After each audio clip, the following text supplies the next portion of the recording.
The third lesson that we need to learn about the cross and Christian ministry, சிலுவையும் கிறிஸ்துவின் உபதேசத்தை குறித்து ஊழியத்தை குறித்து அறிந்து கொள்ள வேண்டிய மூன்றாவது குறிப்பு the method. முறை. The first time Jesus spoke openly about self-denial and cross-bearing was when he was commissioning his 12 disciples. முதல் முறையாக சிலுவை சுமப்பதை குறித்து சுய வெறுப்பை குறித்து ஆண்டவர் இயேசு பேசினது தன்னுடைய 12 சீஷர்களையும் கட்டளை கொடுத்து சுவிசேஷத்தை பிரசங்கிக்க அனுப்பின போதுதான். Please verify it in Matthew's Gospel 10th chapter. மத்தேயு நற்செய்தி நூல் 10ஆம் அத்தியாயத்தில் பாருங்க. And look at the 5th verse. 5வது வசனம். Matthew 10 and verse 5. மத்தேயு 10:5. These 12 Jesus sent out saying, இந்த 12 இயேசு அனுப்புகையில் அவர்களுக்கு கட்டளையிட்டு சொன்னது என்னவென்றால் verses 38 and 39. 38, 39. The entire chapter is his commissioning address. இந்த முழு அத்தியாயமே இயேசு கிறிஸ்து சீஷர்களுக்கு கொடுத்த கட்டளை. He who does not take his cross and follow after me is not worthy of me. தன் சிலுவையை எடுத்துக்கொண்டு என்னை பின்பற்றாதவன் எனக்கு பாத்திரன் அல்ல. He who finds his life will lose it, and he who loses his life for my sake will find it. தன் ஜீவனை காக்கிறவன் அதை இழந்து போவான், என் நிமித்தம் தன் ஜீவனை இழந்து போவன் அதை காப்பான். Now what do I understand from this passage? இந்த வசனப்பகுதியிலிருந்து எதை விளங்கிக் கொள்கிறோம் என்றால் There is nothing called easy ministry in Christian work. கிறிஸ்தவ ஊழியத்திலே லகுவான வேலை என்று ஒன்றுமே கிடையாது. Let me repeat that. நான் இதை திரும்ப சொல்கிறேன். If you are interested in Christian ministry, don't look for smooth sailing. கிறிஸ்தவ ஊழியத்தில் நீங்கள் ஈடுபட விரும்பினால் லகுவான கடினமில்லாத ஊழியம் என்று எதையும் தேட வேண்டாம். There is nothing that does not demand your sweat. உங்களுடைய வேர்வையை எடுக்காத வேலை ஒன்றுமே கிறிஸ்தவ ஊழியத்தில் கிடையாது. How did Paul admonish Timothy, who was a trainee under him? தனக்கு கீழே பயிற்சியாளனாய் வந்த தீமோத்தேயுக்கு அப்போஸ்தலனாகிய பவுல் கொடுத்த ஆலோசனை என்னவென்றால் endure afflictions, நீ தீங்கு அனுபவி and fulfill your ministry. உன் ஊழியத்தை நிறைவேற்று. You see, he put both these things together. இந்த இரண்டையும் அவர் சேர்த்து சொல்லுகிறார். Endure affliction, நீ பாடு அனுபவி, accept suffering, பாடுகளை ஏற்றுக்கொள், embrace suffering, நீ பாடுகளை அணைத்துக்கொள், don't escape difficulties, கஷ்டத்தை தாண்டி போகாதே. then you will be able to fulfill your அதை ministry. செய்வாயானால் ஊழியத்தை நீ நிறைவேற்றுவாய். There are 5 things which I can talk in terms of the method. Please follow me quickly. 5 விதமான முறைகளை நான் சொல்லலாம், நீங்கள் கவனித்து வாருங்கள். Number 1. 1, any biblical ministry must be prayer saturated. எந்த ஒரு வேத வசன அடிப்படையான ஊழியமானாலும் ஜெபத்தினால் தோய்க்கப்பட்டதாய் இருக்க வேண்டும். It must be prayer saturated. அது ஜெபத்தினால் நிறைக்கப்பட்டதாய் இருக்க வேண்டும். What is prayer? ஜெபம் என்றால் என்ன? It is saying no to the strength of the flesh. மாம்சத்தின் பலத்திற்கு இல்லை என்று சொல்வதாகும். That is what prayer is. அதுதான் ஜெபம். It is lifting up holy hands before God and say, Lord, I can't. Please help me. தேவனுடைய சன்னிதானத்திலே பரிசுத்தமான கைகளை உயர்த்தி, தேவனே என்னால் முடியாது, நீர் உதவி செய்ய வேண்டும் என்று சொல்வது. That was the pattern of Jesus Christ. ஆண்டவராகிய கிறிஸ்து இயேசுவுடைய முன்மாதிரியும் அப்படித்தான். With all the power and authority at his spell, what did he do?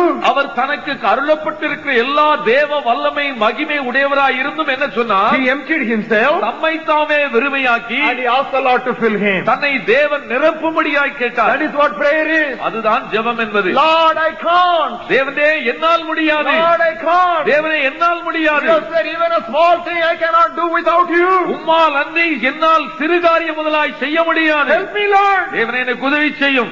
If you do your ministry without enough praying, that means you have started to depend on this arm of your flesh. நீங்கள் போதுமான அளவு ஜெபத்தினால் தோய்க்கப்பட்டவர்களாய் தேவனுடைய ஊழியத்தை செய்யாமல் இருப்பீர்களானால் நீங்கள் உங்களுடைய மாம்ச பலத்தை சார்ந்து கொள்ள தொடங்கிவிட்டீர்கள் என்று அர்த்தம். If you are preaching in meetings without sufficient prayer preparation, you are depending upon your previous success. நீங்கள் போதுமான ஜெப ஆயத்தம் இல்லாமல் பிரசங்கிக்கும்படியான ஒரு ஊழியத்தை செய்வீர்களானால் கடந்த காலத்தில் நீங்கள் சம்பாதித்த வெற்றியை சார்ந்து நீங்கள் ஆரம்பிக்கிறீர்கள் அர்த்தம். This is the temptation that I am constantly going through as a preacher. பிரசங்கியாராக நான் என்னுடைய வாழ்க்கையில எப்பொழுதுமே சந்திக்கிற சோதனை இதுதான். From 1971 we have had the privilege of conducting so many major camps of 3 days or 5 days or 8 days duration. 1971 ஆண்டு துவக்கி இந்த இயக்கத்தின் மூலமாக 3 நாள் 5 நாள் 8 நாள் என்று சிறப்பான பொதுக்கூட்டங்களை நடத்துகிற ஒரு கிருபையை தேவன் தந்திருக்கிறார். And I have preached hundreds hundreds of sermons on set themes from the Bible. வேதத்திலிருந்து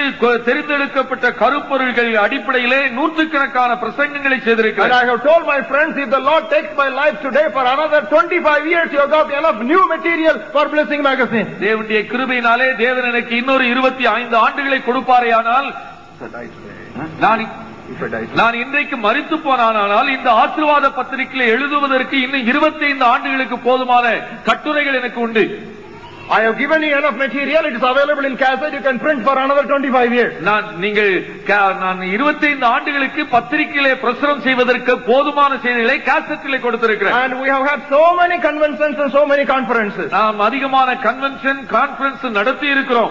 By the grace of God, no meeting was a failure for us. தேவனுடைய கிருபையினாலே நாம் நடத்தின கூட்டங்கள் ஏதொன்றும் தோல்வி அடைந்தது என்று சொல்ல முடியாது. Every camp, the talk on the themes and our programs were a great success. ஒவ்வொரு முகாமின் போது கருப்பொருள் செய்திகள், அந்த கருப்பொருளை குறித்த காரியங்கள் எல்லாமே சிறப்பாக வெற்றியாய் நடந்திருக்கிறது. So there is a great temptation for me to depend on my past success for this meeting. ஆகவே இந்த கூட்டத்திற்கு என்னுடைய கடந்த கால வெற்றியை சார்ந்து கொள்வதற்கான சோதனைகள் ஏராளம் உண்டு. Without spending sufficient time in prayer, ஜெபத்திலே போதுமான நேரம் செலவிடாமல் வருவதற்கு வாய்ப்பு சோதனை உண்டு. without spending sufficient time in reading the Bible, வேதத்தை போதுமான அளவு வாசிக்காமல் வருவதற்கு சோதனைகள் உண்டு. without spending sufficient time in turning to the dictionary to choose proper words, சரியான வார்த்தைகளை தெரிந்தெடுப்பதற்காக சொல்லகராதியை திறந்து பார்த்து அதை எடுப்பதற்கு தயங்குவதற்கான சோதனை உண்டு. without spending sufficient time in writing 4 times rough note and then bringing it to this final shape, 4 முறை ஒரு நோட்டிலே குறிப்பெடுத்து அதை சரிபார்த்து திரும்ப ஒரு குறிப்பேடு நன்றாய் எழுதிக் கொண்டு வராமல் இருப்பதற்கான சோதனை உண்டு. I have all these temptations. இந்த சோதனை எல்லாம் எனக்கு உண்டு. But by the grace of God I have overcome that this year also. ஆனால் தேவனுடைய கிருபையினால் இந்த ஆண்டிலும் அதை மேற்கொண்டு வந்திருக்கிறேன். I say no to anything that comes before that. அதற்கு முன்பாய் வருகிற எதற்கும் இல்லை என்று நான் சொல்லி இருக்கிறேன். Meetings, no, I am not coming. ஏதாவது கூட்டம் எதற்கும் என்னை கூப்பிட்டால் இல்லை என்று சொல்லுவேன். Committee meetings, no, I am not coming. Committee meeting வாருங்கள் என்று சொன்னால் அதற்கும் இல்லை என்று சொல்லுவேன். I want to cry before God. நான் தேவ சமூகத்திலே அழ I விரும்புகிறேன். want to walk into mountains and understand what God wants me to tell these people. இந்த ஜனங்களுக்கு என்ன சொல்ல வேண்டும் என்பதை தேவனுடைய சமூகத்திலே மலைகளோடு நடந்து சென்று கேட்க விரும்புகிறேன். Every year when I meet these people, I must say something prophetic unto them. நான் ஒவ்வொரு ஆண்டும் இந்த மக்களை சந்திக்கும் போது தீர்க்கதரிசனமாக ஏதொன்றை சொல்ல வேண்டுமே என்று நான் people should know what I am doing in the kingdom of God. தேவனுடைய ராஜ்யத்தில் நான் என்ன செய்யறது ஜனங்கள் அறிய வேண்டும் என்று people should விரும்புகிறேன். know what they should do next in the coming year. வருகிற ஆண்டிலே ஜனங்கள் என்ன செய்ய வேண்டும் என்று அறிய வேண்டுமே என்று நான் I have a moral responsibility. இதற்காக ஒரு பெரிய உத்தரவாதம் எனக்கு உண்டு. I can't sit in the previous night and put a few words from here and there from a concordance and vomit it here. இங்கே இந்த கூட்டத்திற்கு முந்தினால் இரவிலே உட்கார்ந்து சொல்லகராதியிலே அங்கே சில வார்த்தைகளை எடுத்து ஏதோ ஒன்றை கிறுக்கி கொண்டு வந்து இங்கே சொல்ல முடியாது. Brothers and sisters, அருமை சகோதர சகோதரிகளே, I'm just opening up my heart because there are so many young blooming preachers who are sitting here who will be standing on pulpits here tomorrow. நாளை தினத்திலே இவ்விதமான மேடையில் நின்று பிரசங்கிக்கக்கூடிய வரம் பெற்ற மிக தாளந்துள்ள அநேக செழிப்பான இளைய முகங்களை நான் பார்க்கிறபடினாலே உள்ளத்தை திறந்து இவர்களை நான் சொல்கிறேன். You have to constantly say, Lord, I cannot, Lord, I cannot. தொடர்ந்தேச்சியாக எப்பொழுதும் தேவ சமூகத்தில் ஆண்டவரே என்னால் முடியாது முடியாது என்று சொல்ல வேண்டும். After 30 years of preaching, I am still nervous every time I stand before a congregation. 30 ஆண்டுகள் இவ்விதமான பிரசங்க ஊழியத்தை செய்துவிட்டு இப்பொழுதும் பிரசங்க மேடையில் ஏறுவதற்குள்ளாக நடுக்கத்தோடு வருகிறேன். And I am very nervous and sometimes my palm is sweating when I come here to preach the word. பிரசங்கிக்க வரும்போது மிகுந்த நடுக்கத்தோடு வருவதனாலே உள்ளங்கை எல்லாம் வேர்த்து கொட்டுகிறதை நான் அறிந்திருக்கிறேன். Brothers and sisters, this is an experience I want every preacher here to go through. இங்கே இருக்கிற பிரசங்கிமார் ஒவ்வொருவரும் இப்படிப்பட்ட ஒரு அனுபவத்தை உடையவர்களாய்த்தான் வர வேண்டும் என்று விரும்புகிறேன். If you don't go through such experience, you will be giving people food after food which does not satisfy them. இவ்விதமான அனுபவத்தினூடாக நீங்கள் கடந்து போகாமல் பிரசங்கிப்பீர்களே ஆனால் அவர்களுக்கு திருப்தி உண்டாகாது, அவருடைய பசியை போக்காத வெறும் ஆகாரத்தை கொடுத்துள்ளாய் காணப்படுவீர்கள். It won't even be milk, it will be diluted milk. அது பாலாய் இருக்காது, தண்ணீர் ஊற்றப்பட்ட பாலாய் இருக்கும். Brothers and sisters, dearly young people, especially blooming young preachers, I have shouted these past few minutes to just tell you how you have to prepare when you come for a message of God's word. நான் இந்த கடந்த சில நிமிடங்கள் மிகுந்த உரத்த சத்தத்திலே கூச்சலிட்டு சொன்ன இந்த காரியங்கள் எல்லாம் இந்த கூட்டத்தில் இருக்கிற மிகுந்த இளைய முகங்களை பார்த்து வருங்காலத்தில் சிறப்பான வசன ஊழியத்தை நிறைவேற்றப் போகிற உங்களை பார்த்து நான் மிகுந்த பாரத்தோடு சொல்ல இருக்கிறேன். How many of you came to me saying, brother, I want to discuss something with you? அநேகர் இடத்துல வந்து உங்களோடு கூட நான் சில காரியங்களை பேச வேண்டும் என்று கேட்டீர்கள். What did I tell you? நான் உங்களுக்கு என்ன சொன்னேன்? Yesterday and today what did I tell you? When some of you met me, what did I tell you? நேற்றைய தினத்திலும் இன்றும் என்னை பார்த்தவர்களுக்கு உங்களுக்கு நான் என்ன சொல்லி இருக்கிறேன்? No, I cannot speak to you. I have to speak here. நான் உங்களோடு பேச எனக்கு நேரம் இல்லை பிரதர். நான் ஆயத்தம் செய்ய வேண்டும், பிரசங்கிக்க வேண்டும் என்று சொன்னேன். My mind is set on certain things. ஏனென்றால் என் மனது ஒன்றையே யோசித்துக் கொண்டிருக்கிறது. I am now delivering a baby and the delivery will be complete only tomorrow afternoon to 12:30. நான் ஒரு குழந்தை பெற்றெடுக்கிற நிலையில் இருக்கிறேன். நாளை 12 மணிக்கு தான் அது முடிவு வரும் என்று எனக்கு தெரியும். When you are delivering a baby, other things are not important. நீங்கள் ஒரு குழந்தை பெற்றெடுக்கும் போது மற்ற காரியம் எல்லாம் முக்கியமாயிராது. When you are delivering a baby, there may be some classic music that is played elsewhere. That is not important for you. நீங்கள் குழந்தை பெறுகிற சமயத்தில் எங்க ஒரு கேசட் பாடுமானால் அது எல்லாம் முக்கியம் உங்களுக்கு. And there may be a wedding ceremony going on near. You are not interested in that. பக்கத்திலே ஒரு திருமண வைபவம் நடந்தாலும் அதை குறித்து கவலைப்பட மாட்டீர்கள். You are interested in safely delivering this baby. That is your குழந்தை பெற்றெடுக்க வேண்டும் என்பதுதான் கவலை பாரமுமாய். That is the way you have to preach God's word. அவிதமாய் தான் தேவனுடைய வார்த்தையை பிரசங்கிக்க வேண்டும். So much of prayer preparation. அதிகமான ஜெப ஆயத்தம் அவசியம். So much of meditation. அதிகமான தியானம் தேவை. So much of understanding. அநேக காரியங்களை விளங்கிக் கொள்ள வேண்டும். If you don't understand, keep fighting with it. Take concordance, take commentaries, take dictionaries. Try to understand different translations. Understand it. Exercise. இது விளங்கவில்லை என்று சொன்னால் அதை மிக ஆழமாய் கருத்தூன்றி வாசிக்க வேண்டும், பலமுறை வாசிக்க வேண்டும். அதற்கு ஒப்பாயிருக்கிற ஒப்பார அகராதிகளை பார்க்க வேண்டும், விளக்க உரைகளை பார்க்க வேண்டும். இவைகளை நாம் முயற்சிக்க வேண்டும். Because people take whatever you say very seriously and your preparation should be very serious. நீங்கள் சொல்லுகிற வார்த்தைகளை ஜனங்கள் அப்படியே எடுத்துக்கொள்ள வேண்டுமானால் நாம் ஆயத்தம் செய்வதும் அவ்வளவு கடுமையாக இருக்க வேண்டும். Any day stand before God and say I cannot.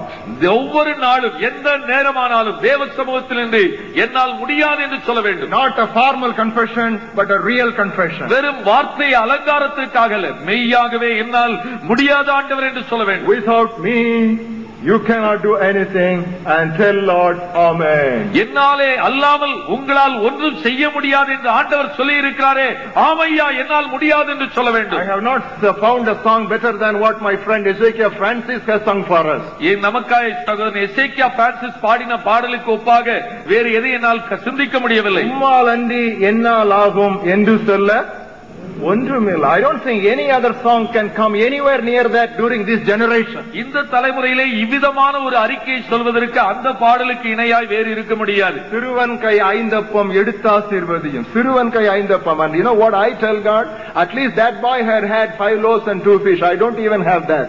அன்றைக்கு அந்த பையன் கையில் இருந்ததாவது 5 அப்பம் 2 மீன்கள், என் கையில அது கூட இல்லை ஆண்டவரே என்று நான் சொல்வேன். Brothers and sisters, அருமை சகோதர சகோதரிகளே, brothers and sisters, அருமை சகோதர have you சகோதரிகளே, understood what I am trying to tell you? நான் சொல்ல விரும்புகிறதை நீங்கள் விளங்கிக் கொண்டிருப்பீர்கள் நம்புகிறேன். This is the Christian ministry. This is the ministry that we need to do. This is the method we need to follow. இது கிறிஸ்தவ ஊழியம். இதை செய்வதற்கு இதுதான் வழி, வேறு வழி இல்லை. It is a prayer saturated ministry. இது ஜெபத்தால் நிறைக்கப்பட்ட ஊழியமாய் இருக்க வேண்டும். Number 2, இரண்டாவதாக it is a scripture based ministry. வேத அடிப்படையில் ஊழியம் இருக்க வேண்டும். What does it mean? அதனுடைய அர்த்தம் என்ன? Saying no to human wisdom. மனித ஞானத்திற்கு இல்லை என்று சொல்ல வேண்டும். It is not what I think, but it is what God says. நான் என்ன நினைக்கிறேன் என்பதல்ல, தேவன் என்ன சொன்னார் என்பதுதான். As you like it is Shakespearean language. That is not spirit language.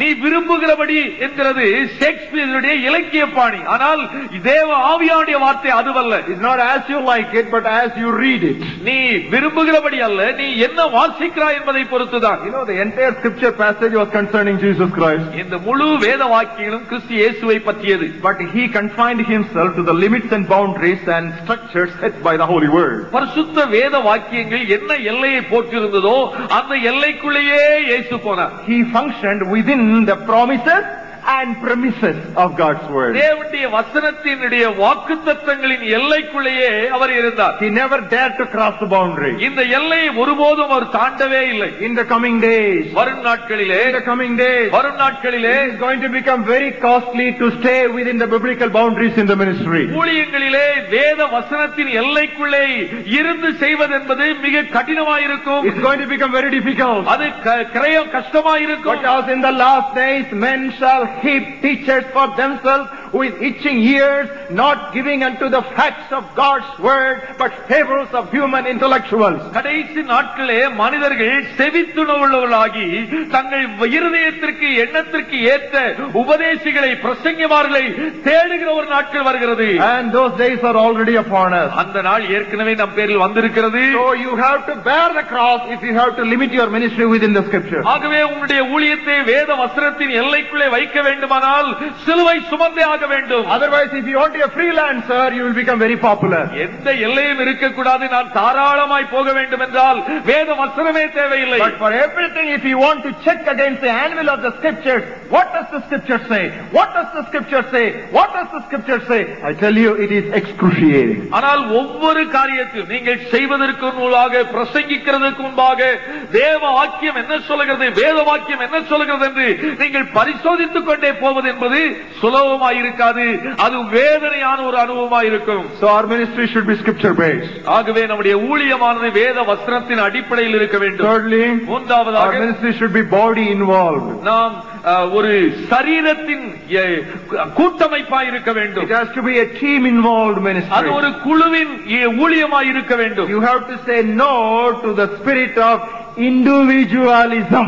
தனிநபர் ஊழியம் என்கிறதை இல்லை என்று சொல்ல வேண்டும். You have to say no to a constant craving for independence. தனிநபராக நான் இருக்க விரும்புகிறேன் என்கிற வாஞ்சை இருக்கிறது, அதற்கு இல்லை என்று நாம் சொல்ல தெரிய வேண்டும். New Testament knows nothing about independent ministry. It only speaks about interdependent ministry. புதிய ஏற்பாட்டிலே தனிநபர் ஊழியம் என்று ஒன்றுமே கிடையாது. அதற்கு மாறாக புதிய ஏற்பாடு சக சார்பு ஊழியத்தை சொல்கிறது.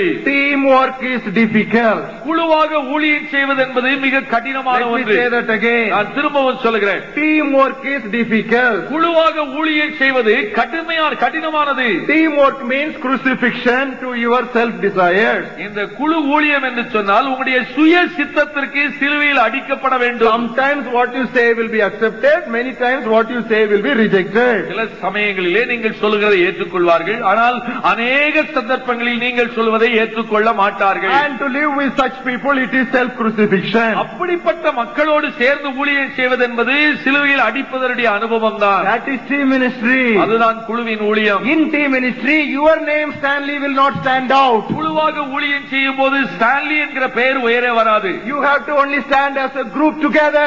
நாம் ஒரு குழுவாகத்தான் நிற்க முடியும். Now that is the self crucified ministry. அதுதான் சுயத்தை சிலுவையில் அடைக்கிற ஊழியம். If it is a team ministry, you can't do all the baptizing and photographing. நாம் குழுவாக ஊழியம் செய்யும் போது நாமே ஞானஸ்தானம் கொடுத்து நம்மையே போட்டோ எடுக்க முடியாது. Impossible. அது முடியாது. Jesus had a team ministry. இயேசு ஒரு குழுவாய் ஊழியம் செய்தார். People came to him for baptism. ஜனங்கள் அவரிடத்தில் ஞானஸ்தானம் பெற வந்தார்கள். What did he do?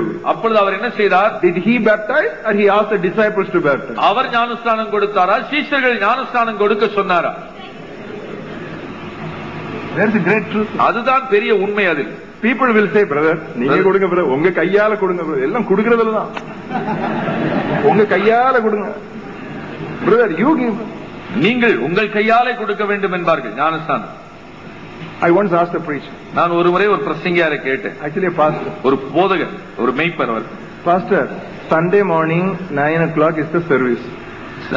ஞாயிற்றுக்கிழமை காலை 9 மணிக்கு ஆராதனை. Why are you wetting yourself and drying, toweling yourself and changing the dress and coming there? Ask somebody else to baptize. You come after prayer straight to the meeting. நான் அந்த போதரை பார்த்து கேட்டேன், ஐயா நீங்கள் காலை 9 மணிக்கு ஆராதனை வர வேண்டும், நீங்கள் ஏன் வீட்டிலே ஜெபித்து நீங்கள் ஆயத்தம் பண்ணி செய்தி கொடுக்க வரக்கூடாது? அதற்கு மாறாக 9 மணிக்கு நீங்கள் தண்ணீரில் இறங்கி பிறகு தலையை அதை தொடைத்து பிறகு சட்டை மாற்றி இன்னொரு முறை வர வேண்டும் என்று கேட்டேன். He gave a wonderful excuse. மிக அருமையான சாக்குப்போக்கு சொன்னார். I don't want brother, but people want it brother. நான் விரும்பல பிரதர், ஜனங்கள் கேட்கிறாங்க. People அதான் விரும்புவாங்க. இயேசு கிறிஸ்துவிட்ட அதான் சொல்லிருப்பாங்க, ஐயா உங்க கையால, ஈவன் யோவான் சாமே சொன்னா உங்க கையால எனக்கு ஞானஸ்தானம் எல்லாம் அதான் கேட்பாங்க. Everybody will say you only baptize. எல்லாருமே நீங்கள் தான் கொடுக்க வேண்டும் என்று கேட்பார்கள். But they said no. ஆனால் அவர்கள் இல்லை என்று சொன்னார். Charismatic people, ஆவியின் வரம் பெற்ற மக்கள், the top people, உயரத்தில் இருப்பவர்கள், they should try to detach people from the possible attachments. தங்களோடு ஒட்டிக்கொள்ள வருகிற ஜனங்களை வெட்டிவிட தெரிய வேண்டும். That's good translation. Because they will keep on blowing the horn everywhere. I was baptized by so and so. I was baptized by so and so. I was baptized by so and so. ஏனென்றால் அவர்கள் போகிறதா சாட்சி சொல்லும் போது இந்த போதரு கையாலே ஞானஸ்தானம் பெற்றேன் என்று ஊதிக்கொண்டே வருவார்கள். So Jesus didn't do. இயேசு அதையெல்லாம் செய்யவில்லை. Paul followed it. பவுல் அதை அப்படியே பின்பற்றினார். What did he say? என்ன சொல்கிறார்? I baptized that family. இந்த ஒரு குடும்பத்திற்கு ஞானஸ்நானம் கொடுத்தேன். No, I baptized that family also. நான் நினைக்கிறேன் இந்த குடும்பத்துக்கு நான் கொடுத்தேன் என்று நினைக்கிறேன். But besides that, I don't know whether I gave it. இன்னும் யாருக்கும் கொடுத்தேனோ கொடுக்கல எனக்கு தெரியாது. Christ did not send me to baptize. கிறிஸ்து என்னை ஞானஸ்நானம் கொடுக்க அனுப்பவில்லை. My priority is preaching. I got so many associates. Let them keep dipping people and taking them and toweling them. Let them do that. என்னுடைய பிரதான நோக்கம் பிரசங்கிக்க வேண்டும் என்பதுதான். மற்றவர்கள் என்னுடைய உடன் ஊழியக்காரர்கள் நினைக்கட்டும், தொடைக்கட்டும், எல்லாம் செய்யட்டும். See, team. குழுவாக ஊழியம் செய்தல். Many people don't like it. அநேகர் இந்த குழுவாக ஊழியம் செய்ய பிரியப்படுவதில்லை. They want their name to be the top of everything. தங்களுடைய பெயர் எல்லாவற்றுக்கும் மேலே வர வேண்டும் என்று எதிர்பார்க்கிறார்கள். So they become independent. ஆகவே தனிநபர் ஊழியராய் மாறிவிடுகிறார்கள். Don't escape cross in that area of your life. இந்த ஊழிய வாழ்க்கை பகுதியிலே கூட நாம் இந்த சிலுவையை நாம் தப்பிக்க கூடாது. Let me say my temptation again. என்னுடைய சோதனை நான் இங்கும் சொல்ல விரும்புகிறேன். I was tempted to leave BYM so many times. அநேக முறை BYM விட்டு போக வேண்டும் என்று சோதிக்கப்பட்டிருக்கிறேன். Why? ஏன்? Because I am in BYM, there are certain things I am not able to write. நான் BYM இலே இருப்பதனாலே அநேக காரியங்களை நான் எழுத வேண்டியபடி எழுத முடியவில்லை. Why? ஏன்? Because what I write will affect the mission. நான் எழுதுகிற காரியம் ஊழியத்தை பாதிக்கும். There are certain things which I am not able to do, which left to myself I would be doing. நான் தனியா இருந்தால் நான் செய்வேன் சில காரியங்களை. ஆனால் ஊழியத்தில் இந்த இயக்கத்தில் இருப்பதால் சில காரியங்களை செய்ய முடியவில்லை. Lot of temptation. இப்படி விட்டு போவதற்கு பல சோதனை. Then I studied the scripture. வேத வாக்கியங்களை படித்து பார்த்தேன். Jesus, இயேசு கிறிஸ்து, he did not agree with many things which his disciples said. தன்னுடைய சீஷர்கள் சொன்னதிலே அநேக காரியங்களை அவரே ஒத்துக்கொள்ளவில்லை. But ஆனால் till the end he worked with them. முடிவு வரைக்கும் அவர்களோடு சேர்ந்துதான் ஊழியம் செய்தார். This is the lesson I learned. நான் கற்றுக்கொண்ட பாடமே அதுதான். So I would rather be in a team like this than be standing out doing whatever I wanted without a check or a boundary. சரியான எல்லையோ பாதுகாப்போ என்னை சோதிப்பதற்கான கேள்வியே இல்லாத ஒரு இடத்தில் நான் விரும்புகிற எல்லாவற்றையும் செய்வதை காட்டிலும் இப்படிப்பட்ட ஒரு குழுவிலே நான் பாதுகாப்பா இருப்பதை விரும்புகிறேன்.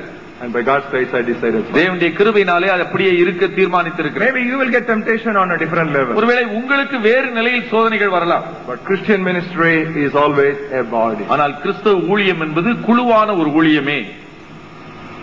And even for the wedding when they were invited, you know what the Bible says? திருமணத்திற்கு அழைக்கப்பட்ட போது கூட என்ன சொல்லுகிறது? Jesus and his disciples were invited to the wedding. இயேசுவும் அவருடைய சீஷர்களும் அந்த திருமணத்திற்கு அழைக்கப்பட்டார்கள். It doesn't say Jesus was invited. It says இயேசு அழைக்கப்பட்டார் என்று சொல்லவில்லை. Jesus and his disciples were invited. They were such a close team. அவ்வளவு நெருக்கமான ஒரு குழுவா இருந்தபடினாலே இயேசுவும் அவருடைய சீஷர்களும் அந்த திருமணத்திற்கு அழைக்கப்பட்டிருந்தார்கள் என்று சொல்கிறது. So any Christian ministry that is dead to self should develop this body development. ஆகவே எந்த ஒரு கிறிஸ்தவ ஊழியம் சுயத்திற்கு சாக வேண்டுமோ அது குழுவாகத்தான் ஊழியம் செய்ய முடியும். Fourthly, நான்காவதாக Christian ministry should be kingdom oriented. கிறிஸ்தவ ஊழியம் என்பது ராஜ்யத்தின் மையமாய் இருக்க வேண்டும். It should say no to empire building for oneself. ஒரு தனிநபருக்காக ராஜ்யம் கட்டுகிற ஒரு ஊழியமாய் இருக்கக்கூடாது. Let me say that again. நான் திரும்பவும் சொல்கிறேன். We should be interested in building the kingdom of God and not building the empire for myself. நாம் தேவனுடைய ஊழியத்தை செய்யும் போது தேவராஜ்யத்தை கட்டுகிற மக்களாய் இருக்க வேண்டுமே தவிர சாம்ராஜ்யம் கட்டுகிறவர்களாய் இருக்கக்கூடாது. I'm going one step further, very sensitive, but listen to me carefully. இன்னொரு படி முன்னே செல்ல விரும்புகிறேன். இது மிக கடுமையான ஒன்று. Even if you work in an organization, ஒரு இயக்கத்திலே ஊழியம் செய்து கொண்டிருந்தால் கூட, once again நான் திரும்பவும் சொல்கிறேன், even if you work in an organization, ஒரு இயக்கத்தில் நீங்கள் ஊழியம் செய்து கொண்டிருந்தால் கூட the expansion of the kingdom of God should be your priority rather than the promotion of your organization. உங்களுடைய நோக்கமெல்லாம் தேவனுடைய ராஜ்யத்தினுடைய விருத்தியாகத்தான் இருக்க வேண்டுமே தவிர இந்த இயக்கத்தினுடைய ராஜ்யம் விரிய வேண்டும் என்பதா இருக்கக்கூடாது. Let me explain. இதை விளக்கி சொல்கிறேன். Cross bearers conference. சிலுவை சுமப்போர் முகாம். I can have two aims. ரெண்டு நோக்கம் இருக்கலாம்.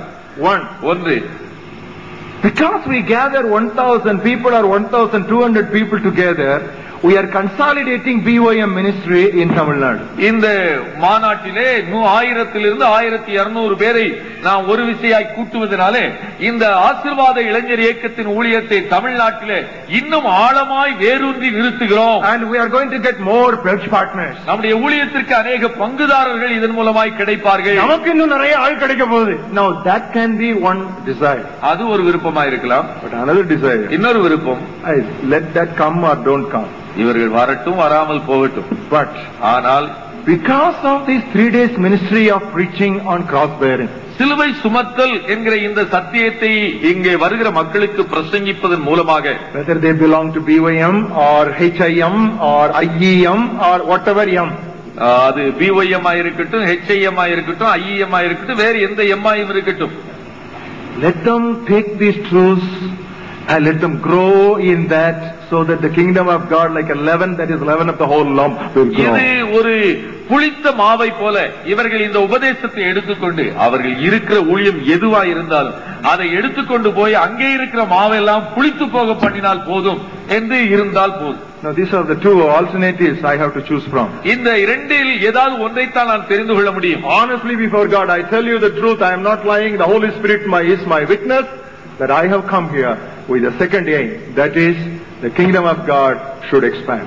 நான் உண்மையாக உங்களுடைய மத்தியிலே சொல்ல முடியும். நான் சொல்லுகிறது பொய் அல்ல. பரிசுத்த ஆவியானவருடைய வார்த்தைக்கு சாட்சியாக இருக்கிறார். நான் இந்த முகாமிற்கு இந்த இரண்டாவது நோக்கத்தோடு தான் வந்திருக்கிறேன்.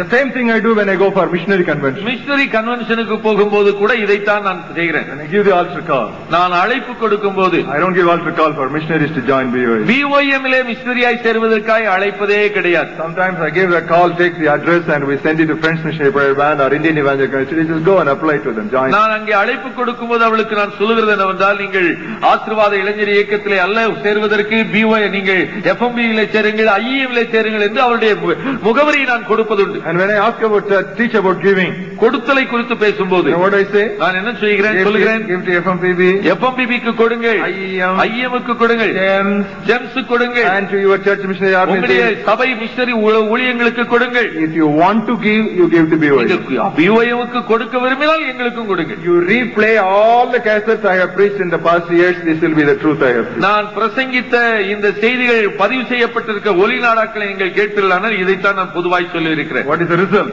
முடிவு என்ன தெரியுமா? Other missionary organizations have purchased our cassettes and they say all their missionaries should listen to this cassette. நம்முடைய இயக்கத்தில் நாம் வெளியிடுகிற இந்த ஒலி நாடாக்களை மற்ற இயக்கத்தினர் வாங்கி அவர்களுடைய மிஷனரிகள் இந்த செய்தியெல்லாம் கேட்க வேண்டும் என்று அவர்கள் சொல்கிறார்கள். Why?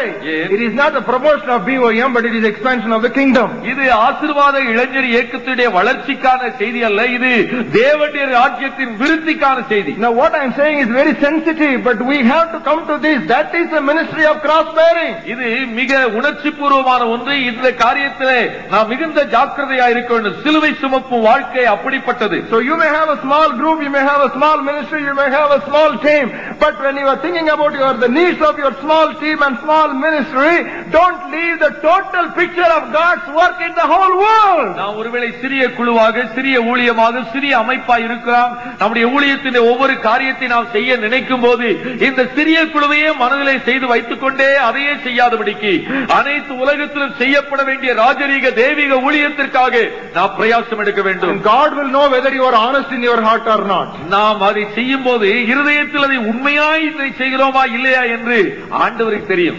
You can play humbug even in this. இதிலே கூட சும்மா மாய்மாலம் வேஷம் போடலாம். So you have to be very careful because God searches the hearts, the Bible says. வேதம் சொல்கிறது தேவன் இருதயங்களையும் ஆராய்ந்து அறிகிறவர் என்று சொல்கிறது. But if you seek first the kingdom of God and His righteousness, all the other secondary things will be added to you. தேவனுடைய வார்த்தை சொல்கிறது, முதலாவது தேவனுடைய ராஜ்யத்தையும் அவருடைய நீதியையும் தேடுங்கள், அப்பொழுது இவைகள் எல்லாம் உங்களுக்கு கூட கொடுக்கப்படும். Dear Blessing Youth Mission people, அருமையான ஆசீர்வாத இளைஞர் இயக்கத்தின் நண்பர்களே, dear representatives of Blessing Youth Mission, ஆசீர்வாத இளைஞர் இயக்கத்தின் பிரதிநிதிகளே, dear missionaries and leaders of Blessing Youth Mission, ஆசீர்வாத இளைஞர் இயக்கத்துடைய மிஷனரிகளே, உடன் ஊழியரே, what you will do, நீங்கள் செய்ய வேண்டியது என்ன? what you will drink, நீங்கள் எவைகளை குடிப்பீர்கள், what will you clothe on, எவைகளை உடுத்துவீர்கள், what will you eat, எவைகளை நீங்கள் புசிப்பீர்கள். don't worry for these things. இவைகளை குறித்து நீங்கள் கவலைப்பட Where வேண்டாம். will I get funds? எங்கே இருந்து நமக்கு பணம் கிடைக்கும்? You seek first the kingdom of God.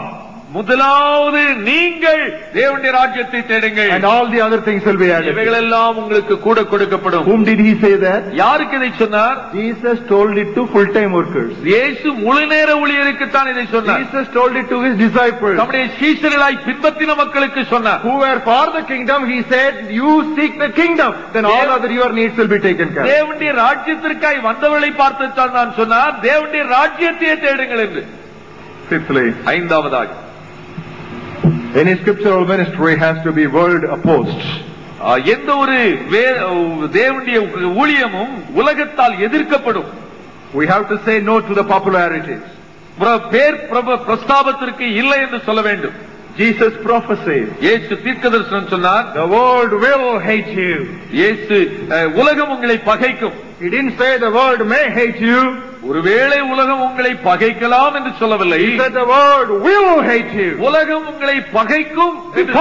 ஏனென்றால் only one reason. ஒரே ஒரு காரணம், it hated me. அது என்னை பகைத்திருக்கிறது. If the world hated me, it cannot love my men.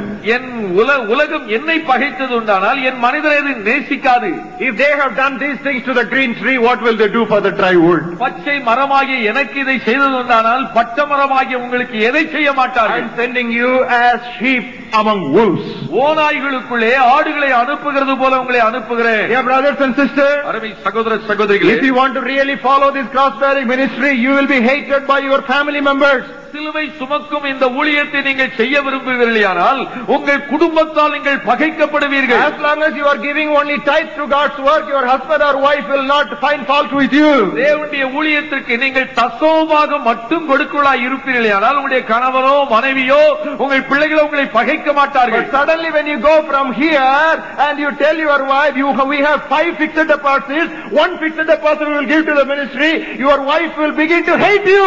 ஒருவேளை நீங்கள் இங்கிருந்து வீட்டிற்கு போய் நம்முடைய 5 வைப்பு நிதி பகுதியில் இருந்து ஒரு நிதியை நாம் க்ளோஸ் பண்ணி ஊழியத்திற்கு கொடுப்போம் என்று சொன்னால் உடைய மனைவி உங்களை பகைப்பார்கள். She will think that you are getting mad because you are going after BOM. இந்த BOM பின்னாலே போய் பைத்தியக்காரனாகி விட்டாய் என்று சொல்லி உங்களை உடைய மனைவி பகைப்பார். Brothers and sisters, when you start doing something radical, your family members will not stand with you. நீங்கள் புரட்சிகரமான ஏதோ ஒன்றை நீங்கள் செய்ய ஆரம்பிக்கும் போது ஜனங்கள் உங்களுடைய குடும்பத்து மக்கள் உங்களோடு வரமாட்டார்கள்.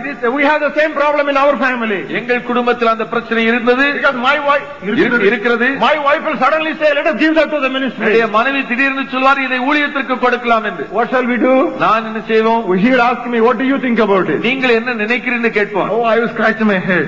என்னுடைய தலையை நல்லா சொரிந்து கொள்வேன். Because if I say no, I come under guilt. Because she wants to give, I say don't give. அவர்கள் கொடுக்க விரும்புகிறேன் சொல்லும்போது நான் வேண்டாம் என்று சொன்னால் எனக்கு ஒரு குற்றமுள்ள மனசாட்சி வரும். பல முறை தர்ம சங்கடமான நிலையில் என்னை அவள் நிறுத்தி விடுவார். But it will be a very polite request. I feel we can give. What do you think? Very difficult for a preacher because I would have come back after preaching on giving. Very difficult, very difficult. மிகுந்த கொஞ்சம் அமைதியா கேட்பார்கள். இதை கொடுத்து கொடுக்கலாம் என்று நினைக்க நீங்கள் என்ன நினைக்கிறீர்கள்? ஆனால் கொடுங்கள் என்று சொல்லிவிட்டு கீழே வருகிற எனக்கு அது தெரிய தர்ம சங்கடமாயிருக்கு. Very difficult, கடினமான ஒன்று. But by God's grace, over the years, I have learned, okay, you feel, I simply say, let us just think over it for a few days, and normally we agree to give it. But it is difficult, that's what I am trying to say. It is difficult. தேவனுடைய கிருபையினாலே நான் நிவிதமான காரியங்களே நான் அவர்கள் கேட்கும் போது இதை குறித்து சற்று யோசிக்கலாம், ஜெபிக்கலாம் என்று சொல்வேன். ஆனால் பொதுவாக நான் அதற்கு இடம் கொடுத்து விடுவது உண்டு. கடினமாயிருக்கும். It is difficult. அது கடினமாயிருக்கும். And if you are not able to agree, நீங்கள் ஒத்து போகவில்லை என்றால் you will have the sword experience. இந்த பட்டயத்தினுடைய அனுபவம் இருக்கும். You will have the sword experience. இந்த பட்டயத்தின் அனுபவம் உங்களுக்கு உண்டாகும். It's not easy. The messages that you are hearing in these meetings are not easy to follow. இந்த முகாமிலே நீங்கள் கேட்கிற செய்தி பின்பற்றுவதற்கு சுலபமானவைகள் அல்ல. You tell your mommy, you tell your daddy, you are going to join brilliant tutorials to appear for entrance examination for professional court. They will say, Amen and Hallelujah. உடைய தாய் தகப்பன்மாரிடத்திலே போய் நான் இந்திய உயர்கல்வி படிப்பிற்காக பிரில்லியன்ட் டுட்டோரியல் கல்லூரியில நான் தேர்ந்து படிக்க போறேன்னு சொன்னால் உங்களுடைய பெற்றோர் ஆமென் அல்லேலூயா என்று சொல்வார்கள். But you tell them you are going to Siteri Hills for 1 week of missionary training to decide whether you should go to full-time ministry immediately or not, they will say, ஆனால் உங்களுடைய பெற்றோரை பார்த்து நான் ஒரு வாரம் சித்தேரி மலையிலே போய் நான் ஜெபம் பண்ணி ஆண்டவர் என்னை முழு நேர ஊழியத்திற்கு அழைக்கிறாரா இல்லையா என்று நான் அறிய விரும்புகிறேன் என்று சொன்னால் அவர்கள் ஆ என்பார்கள். இந்த ஆமென் அல்லேலூயாலாம் ஏதாவது ஆதாயம் இருந்தா போடுறது, ஏதாவது நல்லதுன்னா ஆமென் அல்லேலூயா.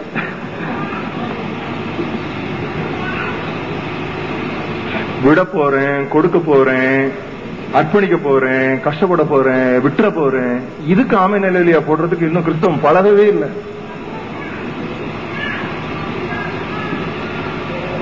சிலுவை சுமக்க சொன்னார், நம்ம சிலுவை அணிந்துகிட்டு அலையிறோம்.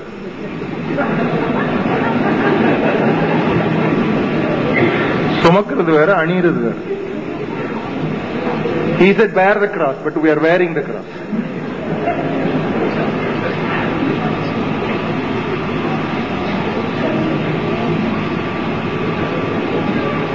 You will be persecuted by civil authorities.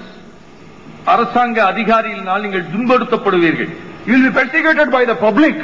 பொது ஜனங்களினால் துன்பப்படுத்தப்படுவீர்கள். If you go after public opinion poll, you are never going to be a disciple of Jesus Christ. பொது ஜனங்களுடைய ஆலோசனையின்படி நீங்கள் போவீர்கள், ஆனால் இயேசுவின் சீஷராய் இருக்க முடியாது. That doesn't mean we have to go antagonizing everybody in the world. இப்படி நான் சொல்வதனாலே உலகத்தில் இருக்கிற எல்லாரையும் எரிச்சல் மூட்டிக்கொண்டே இருக்க வேண்டும் என்றால், but the fact is the majority is on the broad way to eternal perdition, so they will not join you. ஏனென்றால் உண்மை என்னவென்றால் கேட்டுக்கு போகிற வாசலிலே அநேகர் போய்கொண்டிருக்கிறார். ஆகவே இந்த இடுக்க வாசலிலே போகிற நமக்கு எதிராளிகள் ஏராளம். Let us not put all these five together. இந்த ஐந்தை சேர்த்து பார்க்கலாம். What is the cross bearing ministry? இந்த சிலுவை சுமக்கும் ஊழியம் என்ன, எப்படிப்பட்டது? Number one, ஒன்று, saying no to the strength of flesh. மாம்சத்தின் பலத்திற்கு இல்லை என்று சொல்வது. Number two, இரண்டாவது, saying no to human wisdom. மனுஷிக ஞானத்திற்கு இல்லை என்று சொல்வது. Number three, மூன்றாவது, saying no to individualism. தனிநபர் தத்துவத்திற்கு இல்லை என்று சொல்வது. Number four, நான்காவது, saying no to empire building for oneself.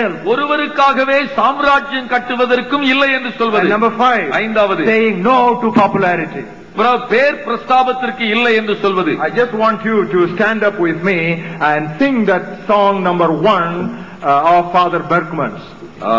Father Bergmans அவர்களுடைய முதல் பாடல் பாடும்படியா என்போடு கூட கேட்கிறேன். Everybody please stand up. எல்லாரும் எழுந்து நின்று பாடலாம். Thank God for that man of God who has given to the Christian world so many songs about cross bearing and self denial. சிலுவை சுமத்தல், சுய வெறுப்பை குறித்து இத்தனை அதிகமான பாடல் பாடின அந்த அருமையான தேவ மனிதருக்காய் ஆண்டவரை ஸ்தோத்திரிக்கிறேன். It is a great contribution to the Christian world. கிறிஸ்தவ உலகத்திற்கு அவர் கொடுத்திருக்கிற ஒரு பெரிய பகுதி அது. Memorize this song number 1 if possible and keep singing it every day. கூடுமானால் இந்த முதல் பாடலை மனப்பாடம் செய்து ஒவ்வொரு நாளும் பாடுங்கள். உன்னையே வெறுத்துவிட்டார், ஊழியம் செய்திடலாம், சுயத்தை சாகடித்தார், சுகமாய் வாழ்ந்திடலாம். உன்னையே வெறுத்துவிட்டார், ஊழியம் செய்திடலாம், சுயத்தை சாகடித்தார், சுகமாய் வாழ்ந்திடலாம்.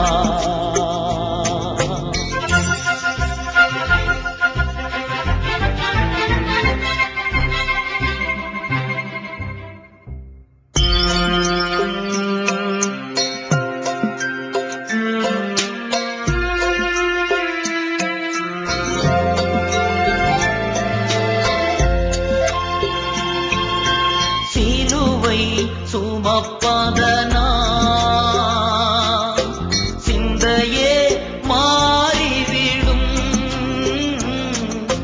சிலுவை சுமப்பதனால் சிந்தையே மாறிவிடும்,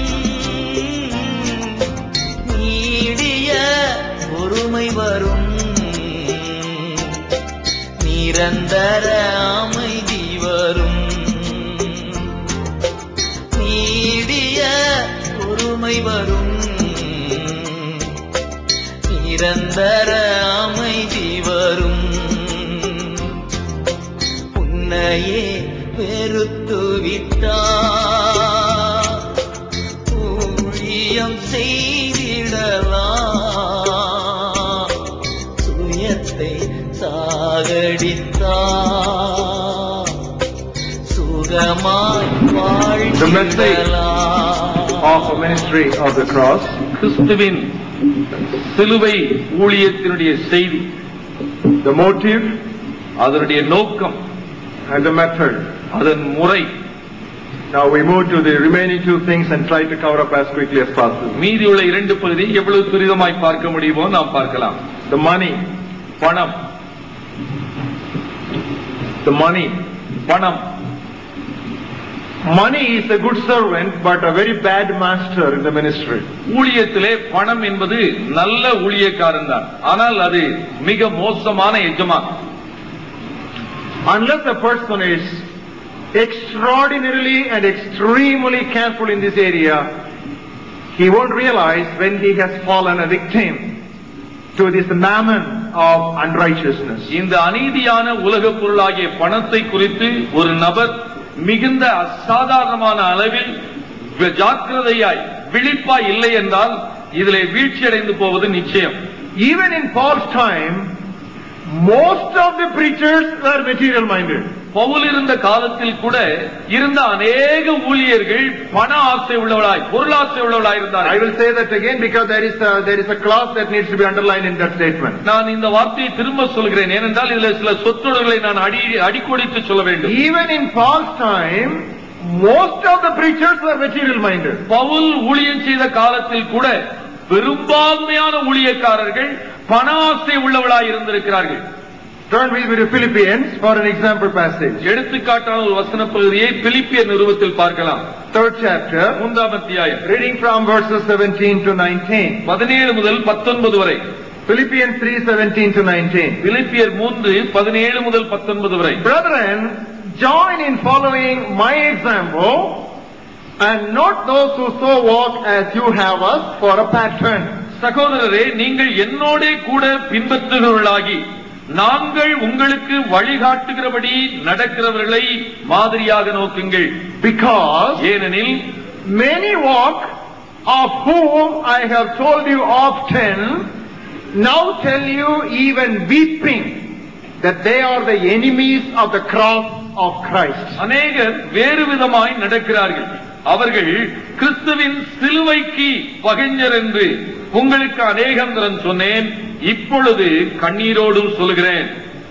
Who are those enemies of the cross? கிறிஸ்துவின் சிலுவைக்கு பகைஞர் என்று யாரை சொல்கிறார்? 19th verse. 19வது வசனம். Whose end is destruction, அவருடைய முடிவு அழிவு, whose God is their belly, அவருடைய தேவன் வயிறு, whose glory is in their shame, அவருடைய மகிமை அவருடைய லட்சையே, who set their mind on earthly things. அவர்கள் பூமி கடுத்தவைகளை சிந்திக்கிறார்கள்.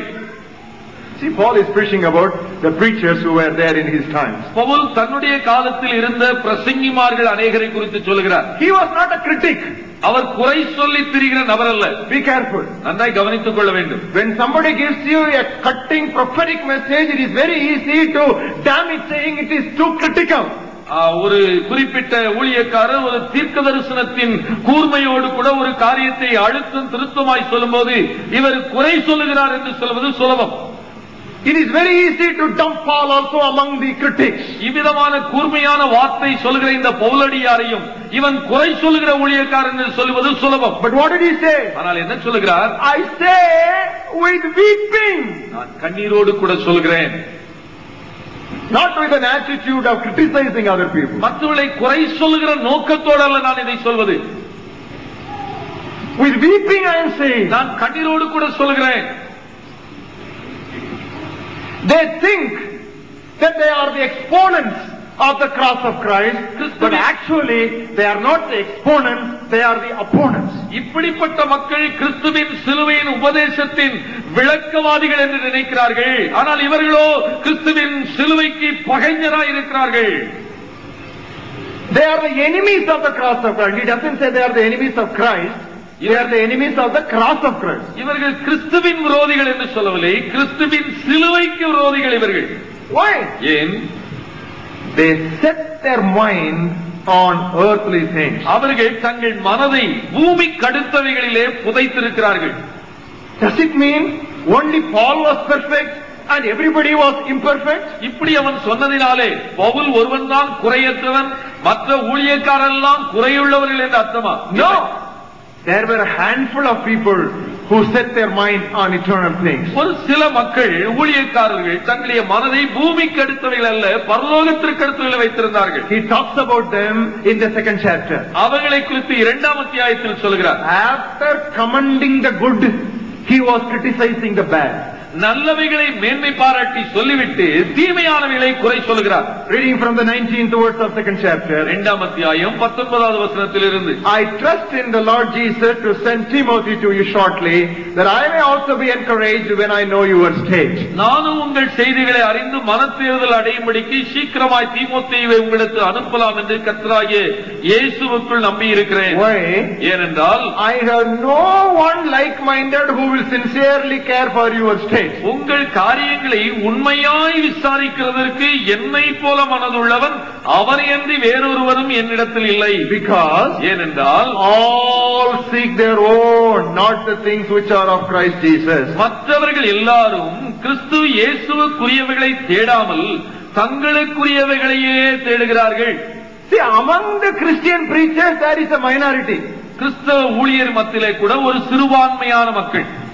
Majority will be looking after material things in the name of ministry, but a minority will be looking for eternal things. Paul, Timothy, a few handful like that. And I want every one of you to fall into that small group. கிறிஸ்தவ ஊழியத்திலே பெரும்பான்மையான மக்கள் பரலோகத்திற்கரைகளை நாடாமல் பூமிக்கு அடுத்தவர்களை நாடுவார்கள். ஆனால் மிக சிறுபான்மையான மக்கள் தான் பவுல், தீமோத்தி போன்ற அடியவர்கள் போல தங்களுக்குரியவைகள் அல்ல கிறிஸ்தவுக்குரியவைகளை தேடுவார்கள். அப்படிப்பட்ட மக்களோடு கூட நம்மை அடையாளப்படுத்திக் கொள்ள வேண்டியது அவசியம். There is a constant struggle. ஒரு தொடர்ந்தேச்சான ஒரு போராட்டம். Money for ministry or ministry for money? ஊழியத்திற்காக பணமா அல்லது பணத்திற்காக ஊழியமா? These are two difficult questions. இந்த கேள்வி கடுமையான ஒரு கேள்வி. These are the temptations that we preachers go through. பிரசங்கியாராகி எங்களுக்கு வரக்கூடிய சோதனைகள் இவைகள். Money for ministry or ministry for money? ஊழியத்திற்காக பணமா இல்லாவிட்டால் பணத்திற்காக ஊழியமா? Money for ministry or ministry for money? ஊழியத்திற்காக பணமா இல்லாவிட்டால் பணத்திற்காக ஊழியமா? God is watching everything. தேவன் எல்லாவற்றையும் கவனிக்கிறார். God weighs our hearts. தேவன் நம் இருதயத்தை சோதித்தறிகிறவர். We have to constantly keep that in our mind. நம்முடைய மனதிலே எப்பொழுதும் இதை வைத்திருக்க வேண்டும். Where is your heart? உங்கள் இருதயம் எங்கே இருக்கிறது? What are you after? நீங்கள் எதன் பின்னால் போகிறீர்கள்?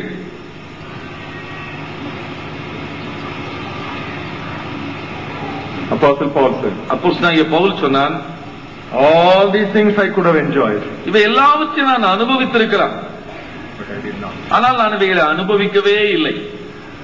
I could have asked for all these things, இவையெல்லாம் எனக்கு வேண்டும் என்று நான் கேட்டிருக்கலாம், but I did not. ஆனால் நான் கேட்கவில்லை. All my rights I surrendered. என் உரிமைகளை ஒப்புக் கொடுத்து விட்டேன். சமர்ப்பித்து விட்டு I surrendered. என்னுடைய உரிமைகளை சமர்ப்பித்து விட்டேன். Everything I surrendered. எல்லாவற்றையும் நான் சமர்ப்பித்து விட்டேன். I didn't fight for any of my rights. என்னுடைய உரிமைக்காக நான் போராடவில்லை. Now, this is the attitude God wants us to develop in the ministry. ஊழியத்தில் இப்படிப்பட்ட மனப்பான்மையுடையவர்களாக நாம் இருக்க வேண்டும் என்று தேவன் எதிர்பார்க்கிறார். One young man came to Jesus. ஒரு வாலிபன் இயேசு கிறிஸ்துவிடத்தில் வந்தான். What should I do to inherit eternal life? நித்திய ஜீவனை சுதந்தரிக்க நான் என்ன செய்ய வேண்டும் என்று கேட்டான். Do this, do this, do this, do this, do this. இதை செய், இதை செய், இதை செய் என்று And that man said, அந்த மனிதன் சொன்னான், all these things I have done from my youth. இவை எல்லாவற்றையும் சிறு பிராயம் முதல் கை கொண்டு வருகிறேன். What do I still lack? நான் இன்னும் என்னிடத்தில் என்ன குறை உண்டு? And Jesus said, அப்பொழுது இயேசு சொன்னார், sell what you have, give what you have sold, and then follow me. உனக்கு உண்டானவைகளை விற்று விற்றவைகளை தரித்திற்கு கொடுத்து எனக்கு பின்னே வா. When you go from this meeting, இந்த கூட்டத்திலிருந்து நீங்கள் போகும்போது please ask this question to God. தேவனை பார்த்து இந்த கேள்வியை கேட்டு பாருங்க. What do I still lack? என்னிடத்தில் என்ன குறை உண்டு? இன்னும் என்ன குறை உண்டு? Please note it. எழுதிக் கொள்ளுங்கள். Everybody ask this question when you get back. ஒவ்வொருவரும் வீட்டிற்கு போகும்போது இந்த கேள்வியை கேட்டு பாருங்க. What do I still lack? இன்னும் என்னிடத்தில் என்ன குறை உண்டு? Only when you ask that question, இந்த கேள்வி நீங்கள் கேட்கும் போது மட்டும்தான் Jesus will specifically pinpoint that area where you have not yet loosened your grip. உம்முடைய பிடிப்பை எந்த பகுதியில் இருந்து நீ தளர்த்தவில்லையோ அதை இயேசு சுட்டி காட்டுவார். It may be jewels, ஒருவேளை அது நகையா இருக்கலாம். it may be lands, ஒருவேளை அது நிலமா இருக்கலாம். it may be savings, ஒருவேளை உங்களுடைய வைப்பு நிதியா இருக்கலாம். it may be some particular property, இல்லாவிட்டால் ஒரு குறிப்பிட்ட ஆஸ்தியா இருக்கலாம். it may be some particular material. இல்லாவிட்டால் ஒரு குறிப்பிட்ட பொருளா இருக்கலாம். What do I still lack? இன்னும் என்னிடத்தில் என்ன குறை உண்டு? When you ask God and make this prayer, be careful. இந்த ஜெபத்தை தேவனுடைய சமூகத்தில் சொல்லும் போது ஜாக்கிரதையா இருங்க. God may answer the prayer. தேவன் இந்த ஜெபத்துக்கு பதில் சொல்லி விடுவார். Be careful. ஜாக்கிரதையா இருக்க வேண்டும். இந்த ஜெபத்துக்கு ரொம்ப ஜாக்கிரதையா இருக்கணும். பதில் கொடுத்தாலும் கொடுத்துருவாரு. It's very difficult. So better don't make it if you are not ready for it. இதை செய்வதற்கு ஆயத்தமில்லை என்று சொன்னால் கேட்காமல் இருப்பது கூட நல்லது. Beware of your prayers. God may answer them. உங்கள் ஜெபங்களை குறித்து எச்சரிக்கையாயிருங்கள். தேவன் பதில் கொடுத்து விடுவார். What do I still lack? எனக்கு இன்னும் என்ன குறை உண்டு? That fellow never thought that he would get that answer. இந்த பதிலை இயேசு சொல்வார் என்று அந்த வாலிபன் நினைத்தே பார்த்திருக்க மாட்டான். Because he had a grip on gold. ஏனென்றால் அவனுடைய பிடிப்பு பொன்னில் இருந்தது.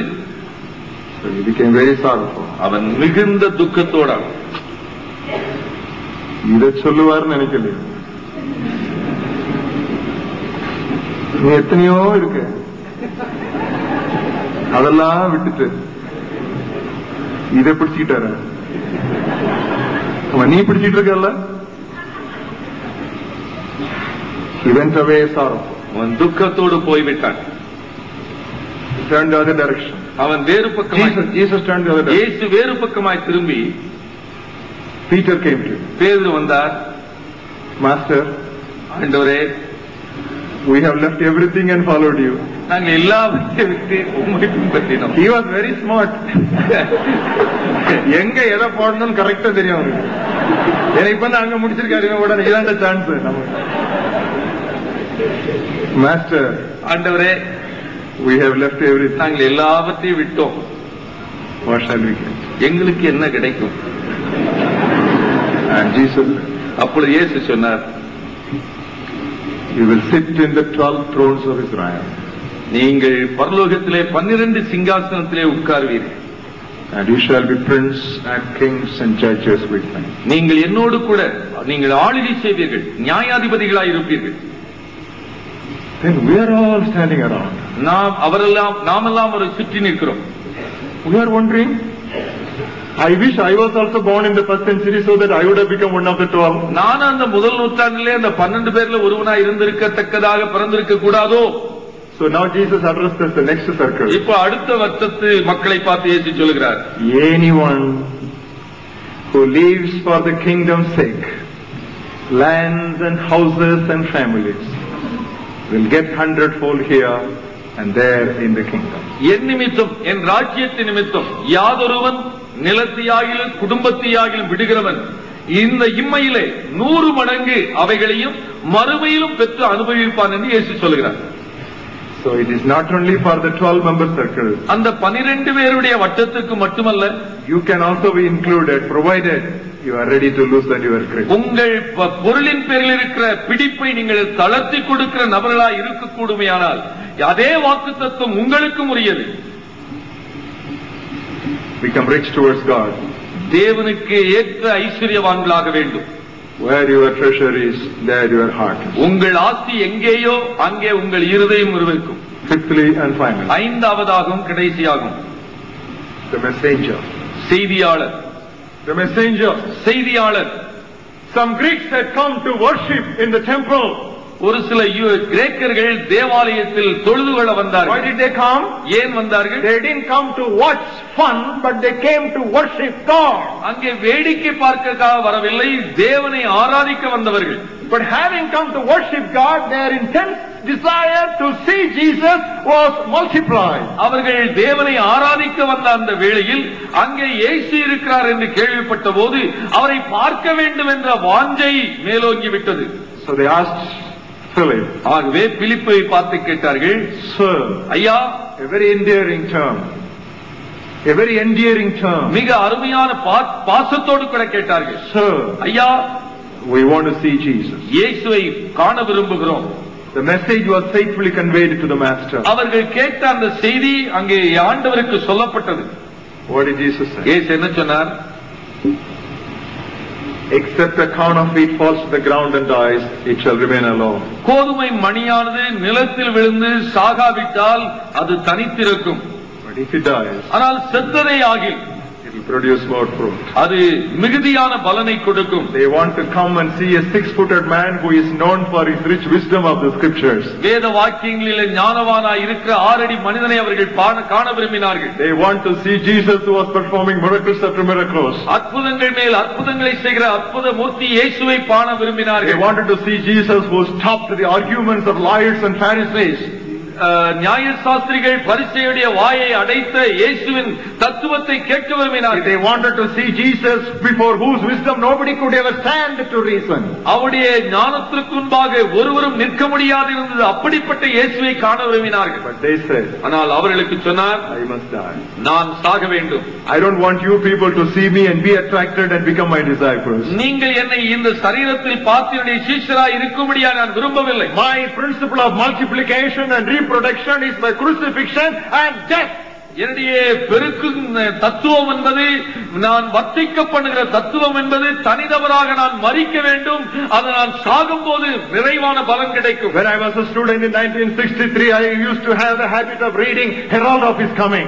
1963 ஆண்டு நான் மாணவனாய் இருந்தபோது வருகையின் தூதன் என்ற ஆங்கில பத்திரிகையை வாசிக்கிற பழக்கம் இருந்தது. Every time I receive that monthly magazine, I will get to the jungle, be on my knees and go through the 16 or 18 pages. ஒவ்வொரு முறையும் நான் அந்த பத்திரிகை ஆங்கிலத்தில் வரும்போது அதை எடுத்துக்கொண்டு போய் வனாந்திரமான பகுதியிலே முழங்கால் படியிட்டு 16 பக்கங்கள் இருக்கும், அதை நான் வாசிப்பதுண்டு. Of all essays I have read, there is one article which I have never forgotten. நான் அவைகள் அபிதமாய் வாசித்தவைகளை நான் இதுவரை மறக்காத ஒரு கட்டுரை உண்டு. This is the title of that article. அந்த கட்டுரையுடைய தலைப்பு இதுதான். Only a crucified man can preach a crucified savior. சிலுவையில் அடிக்கப்பட்ட மனிதனே சிலுவையில் அடிக்கப்பட்டவரை பிரசங்கிக்க முடியும். Only a crucified man can preach a crucified savior. சிலுவையில் அறையப்பட்ட மனிதனே சிலுவையில் அறையப்பட்ட இரட்சகரை பிரசங்கிக்க முடியும். Unless we die, people cannot live. நாம் மரிக்காவிட்டால் ஜனங்கள் வாழ முடியாது. Paul was speaking to the Corinthian church. Paul Corinth சபையாருக்கு பேசும்போது What did he say? அவர் என்ன சொல்கிறார்? Death is working in us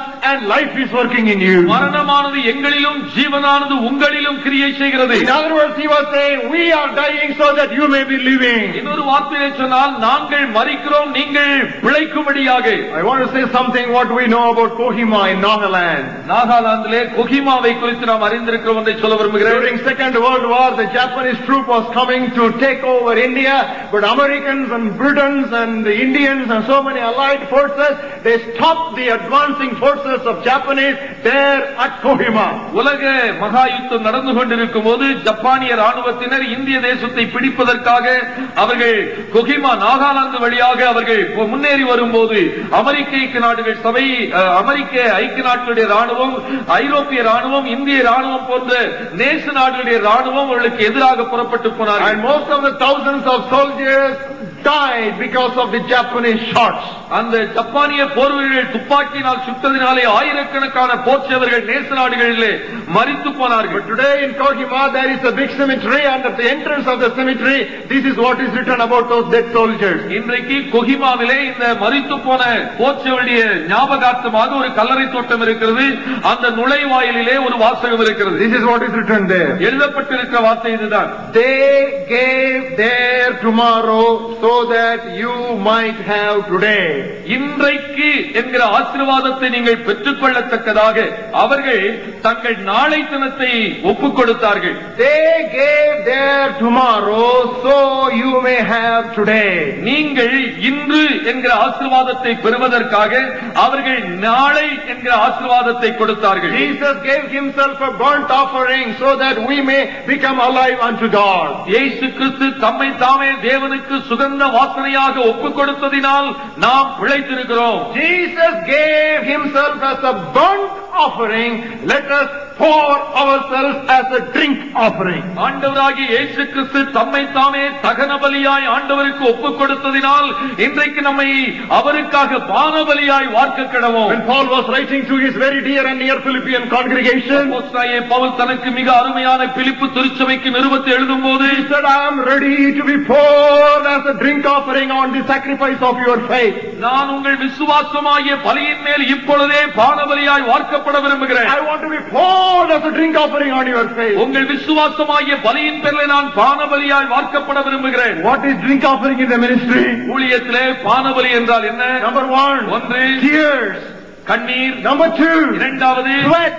வேர்வை. Number 3, மூன்றாவது blood. ரத்தம். These are the 3 liquids so we need to be constantly pouring out on the sacrifice of people. ஜனங்களுடைய பலியின் பேரிலே நாம் ஊழியராய் ஊற்ற வேண்டிய பானபலிகள் இந்த 3: Tears, கண்ணீர், sweat, வேர்வை and blood. ரத்தம். Winston Churchill standing before his chief army men and his cabinet members, this is the challenge he gave to the people. Winston Churchill அவர்கள் தன்னுடைய ராணுவ தளபதிகளுக்கு முன்பாகவும் தன்னுடைய உடன் மந்திரிகளுக்கு முன்பாக நிற்கும் போது இவ்விதமான சவால் நிறைந்த வார்த்தைகளை சொன்னார். If we are going to win the war, இந்த யுத்தத்தை நாம் ஜெயிக்க வேண்டுமானால் I want people who are ready to do 3 things. நான் ஜனங்கள் 3 காரியங்களை செய்யும்படியாக அழைக்கிறேன். Only 3 things I am offering to people. ஜனங்களுக்கு நான் வாக்கு பண்ணுகிற காரியம் இந்த 3 மட்டுமே. Number 1, ஒன்று tears. கண்ணீர். Number 2, இரண்டாவது sweat. வேர்வை. Number 3, மூன்றாவது blood. ரத்தம். People gave it and they won the war. அவர்கள் அந்த 3ஐயும் கொடுத்த போது அந்த யுத்தத்தை England ஜெயித்தது. Pouring their heart in tear-filled prayer. அங்கே கண்ணீர் நிறைந்த ஜெபத்தோடு தங்கள் இருதயத்தை தேவ சமூகத்தில் ஊற்றுவது. Laboring to the extent that our body sweats and sweats and sweats. மிக வேர்வை சிந்தத்தக்கதாக பிரயாசப்பட்டு பாடுபடுகிற வேளை. And finally letting our life to be sacrificed is never necessarily calling for martyrdom. தேவைப்பட்டால் நம்முடைய வாழ்க்கையை ரத்த சாட்சியாக தேவனுடைய ஊழியத்திலே ஊற்றி கொடுப்பது. Jesus gave himself a burnt offering. ஆண்டவராகிய இயேசு கிறிஸ்து தம்மை தாமே தகன பலியாய் ஒப்புக் கொடுத்தார். Are we ready to give ourselves as a drink offering at the altar of sacrifice? அந்த தியாக பீடத்தின் பேரில் நம்முடைய வாழ்க்கையை பானபலியாய் வார்ப்பதற்கு விருப்பம் இருக்கிறதா? Unless we die, we are not going to reproduce. நாம் மரிக்காவிட்டால் விளைவிக்க முடியாது. There is nothing called easy ministry in Christian world. கிறிஸ்தவ உலகத்திலே ஊழியத்தில் லகு என்று சொல்வதற்கு ஒன்றுமில்லை. If you are not ready to accept this teaching, leave the ministry. இந்த ஒரு உபதேசத்தை நீ ஏற்றுக்கொள்ள மனமற்றிருந்தால் ஊழியத்தை விட்டுவிட்டு நீ போய்விடலாம். Otherwise you will get the curse of working as an enemy of the cross of Jesus Christ. இவ்விதமான ஊழியத்திற்கு நீ இசைவில்லாதபடி ஊழியத்தில் இருப்பாயானால் கிறிஸ்துவின் சிலுவைக்கு நீ பகைஞனாய் இருப்பாய். You are a liability to the kingdom of God. தேவனுடைய ராஜ்யத்திற்கு நஷ்டம் விளைவிக்கிறவன் நீ. You are a liability for God's kingdom. கிறிஸ்தவ ஊழியத்திற்கு பாரமாய் இருக்கிறவன். If any man would come after me, ஒருவன் என் பின்னே வர விரும்பினார், let him deny himself. அவன் தன்னைத்தான் வெறுக்கட்டும், Take up his cross தன் சிலுவையை எடுத்துக் கொள்ளட்டும் and follow me.